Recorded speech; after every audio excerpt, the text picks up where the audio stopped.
चाय ले लीजिए। अरे कलमुही, तेरे हाथों से तो चाय पीते हुए भी डर लगता है, कहीं इससे तेरा रंग मुझ पर ना चढ़ जाए। अगर इन्हें इतनी ही शर्म होती तो मेरे इतने हैंडसम भाई को इस तरह फंसाती नहीं। बानी और शिवम की लव मैरिज हुई है। बानी के ससुराल में उसकी ननद और सास हैं, जिन्हें अपने गोरे रंग पर बहुत गुरूर होता है, जिस वजह से वो बानी को सिर्फ उसके सांवले रंग की वजह से नापसंद करती है और हमेशा उसे ताने सुनाती रहती हैं। बानी उनकी सभी जली कटी बातें सुनकर चुपचाप वहां से चली जाती है। तुम माँ और छोटी को कुछ बोलती क्यों नहीं? मम्मी जी बड़ी हैं, हर छुटकी ना समझ, इस तरह उन्हें उल्टा जवाब देना सही नहीं। मेरी जिम्मेदारी उनकी सेवा करना है, जो मैं पूरे दिल से हमेशा करती रहूंगी। ऐसा बोलकर बानी रसोई में जाकर रात के खाने की तैयारी करने लगती है। रात को खाना खाते हुए बानी की सास उसे कहती है, कल मैंने अपनी फ्रेंड्स के साथ किटी पार्टी रखी है, समय से सारा खाना बना देना और अपना मनहूस चेहरा लेकर ज्यादा उनके सामने मत आना, समझी? माँ, बानी आप दोनों की कितनी परवाह करती है, फिर भी आप उससे इतना बुरा व्यवहार क्यों करती हैं? अरे एक तो लव मैरिज करके इस कलमुही को हमारे सर पर लाकर बिठा दिया और अब हम इसे कुछ बोल भी नहीं सकते क्या? भैया तो इनकी तरफदारी करेंगे ही, आखिर इन्होंने पूरी तरह उन्हें अपने वश में जो किया है। जिसे जो करना है करे, बस कल मेरा सारा काम समय पर हो जाना चाहिए। इस पर सब खाना खाकर सोने चले जाते हैं और अगले दिन बानी जल्दी उठकर सास की किटी पार्टी के लिए तैयारियां शुरू कर देती है, जिस पर पार्टी शुरू होने के बाद सास की सहेलियां कहती हैं, अरे वाह री, तेरी बहू ने तो बड़े स्वादिष्ट समोसे बनाए हैं। हाँ भाई, रंग कैसा भी हो, खाना बनाने में बिल्कुल अन्नपूर्णा है। अरे इसकी भी क्या बात करनी, मेरी बेटी से मिलो, इसकी सुंदरता के आगे तो उर्वशी रंभा भी फेल है। उर्वशी रंभा को तो फेल कर देगी, पर क्या अन्नपूर्णा बन पाएगी?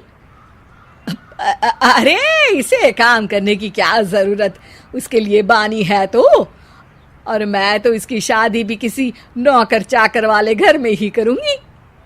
बानी वापस रसोई में चली जाती है और किटी पार्टी चलती रहती है। उसी रात को बानी की सास गुस्से में चिल्लाते हुए अपने कमरे से बाहर निकल कर आती है।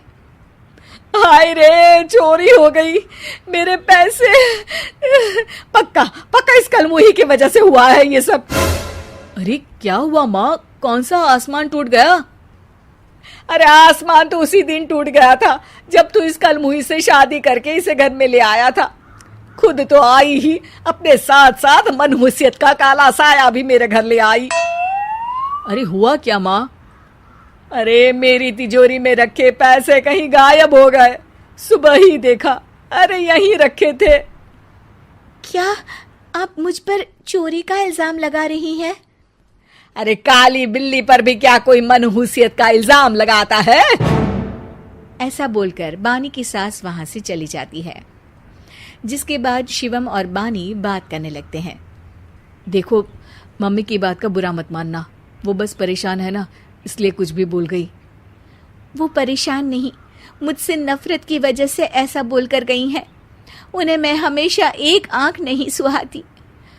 देखो बानी, अगर तुम चाहो तो हम दूसरा घर लेकर वहां शिफ्ट कर सकते हैं। आखिर तुमसे प्यार करके तुम्हें अपनी जिम्मेदारी पर इस घर में लेकर आया हूं, इस तरह टॉर्चर नहीं होने दे सकता। अगर आप साथ हैं तो मुझे किसी चीज की टेंशन नहीं, और आखिर वो हमारी बुजुर्ग हैं, हम उन्हें और छुटकी को इस तरह अकेले छोड़कर कैसे जा सकते हैं? इसके बाद बानी भी अपने कमरे में चली जाती है और अब हर रोज उसकी सास की तिजोरी से पैसे गायब होने लगते हैं। इसी तरह कुछ समय बीत जाता है और वो हर बार हर चीज का इल्जाम बानी पर लगाती है, पर बानी कभी कुछ भी नहीं बोलती।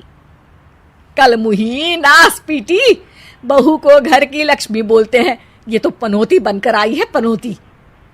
एक रात बानी की सास को आधी रात में प्यास लगती है, तो वो पानी पीने रसोई की तरफ जाती है। तभी उसे अपनी बेटी के कमरे में कुछ आवाज सुनाई देती है। हाँ हाँ, मैंने मम्मी की तिजोरी से हर रोज थोड़े थोड़े पैसे निकाल कर हम दोनों के लायक खूब पैसे इकट्ठे कर लिए हैं। और मम्मी आज तक उस सब के लिए भाभी को ही जिम्मेदार समझती है। तुम बस जल्दी से आकर मुझे यहाँ से ले जाओ और हम कहीं दूर जाकर शादी कर लेंगे। मम्मी को कुछ पता नहीं चलेगा। सब मुसीबत खत्म। अपनी बेटी की ये सारी बातें सुनकर बानी की सास भौंचक्की रह जाती है और अपने कमरे में वापस चली जाती है। जब अगली सुबह बानी सास के कमरे में आती है, मम्मी जी, क्या बात है, आज आप कमरे से बाहर ही नहीं आई? आपकी तबीयत तो ठीक है ना? क्या छुटकी कमरे से बाहर आई या तुम उसके कमरे में गई? नहीं नहीं, क्यों, जाना है क्या? मैं अभी चली जाती हूँ। नहीं, कोई कहीं नहीं जाएगा। इस पर वो बानी को साथ लेकर कमरे से बाहर आती है, जहाँ शिवम भी होता है। वहाँ उसकी सास बोलती है, छुटकी मेरी तिजोरी के सारे पैसे लेकर अपनी माँ के बारे में कोई ख्याल करे बिना किसी लड़के के साथ घर छोड़कर चली गई। और बहू, तुमने मुझ जैसी सास की सेवा करने के लिए अपने ही पति के साथ दूसरे घर जाने से मना कर दिया। मैंने हमेशा तुम्हारा रंग देखा अच्छा ही नहीं, जो मेरी सबसे बड़ी गलती है। मुझे माफ कर दे बेटा। और इसके बाद बानी की सास कभी अपनी बहू की तारीफ करती